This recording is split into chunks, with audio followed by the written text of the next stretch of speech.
Wells and Hitchcock almost feel like opposites in how they use black and white and space, even though they're working with some of the same basic tools. Deep focus versus normal focus. Wells, with Gregg Toland, especially in Citizen Kane and the magnificent Ambersons, pushed deep focus. Foreground, midground, and background all legible at once. That meant smaller apertures, higher F numbers, lots of light and lens choices, and staging that kept planes of action within a usable depth of field. Hitchcock, by contrast, often used more normal focus relationships. The foreground, or subject, is dominant. The background is present, but not always equally sharp or equally important. The lens and staging direct attention more narrowly. The difference in focus philosophy feeds directly into how each director uses composition and blocking. Wells loads the frame with information at multiple depths. Hitchcock tends to sculpt attention more tightly. Contrast and tonal design.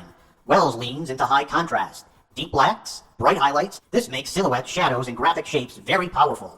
Dark areas often fall close to true black, so the image has punch and drama. Hitchcock's black and white, especially in his earlier and mid-period work, often uses softer contrast. Lots of midtones, blacks that are not fully crushed, and relatively even filled. This makes the world feel smoother and more neutral, which lets suspense come from camera placement and story rather from highly stylized lighting.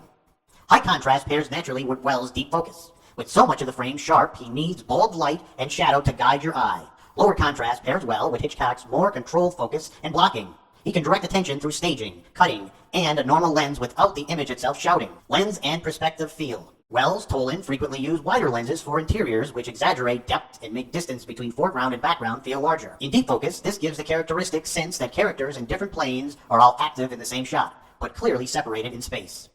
Hitchcock preference of normal lenses, around 50mm equivalent, especially for key scenes, keeps perspective more natural and less exaggerated. Shape feels flatter and more psychologically neutral compared to Wells. The audience isn't constantly aware of the depth as a subject in itself.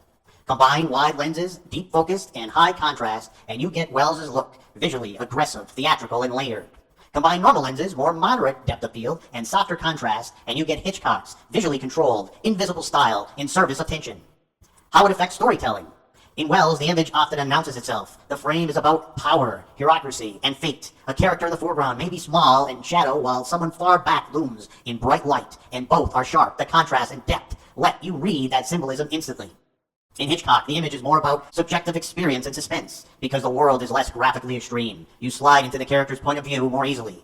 Lens choice and moderate contrast help the camera disappear, so you primarily feel anxiety, not stylization.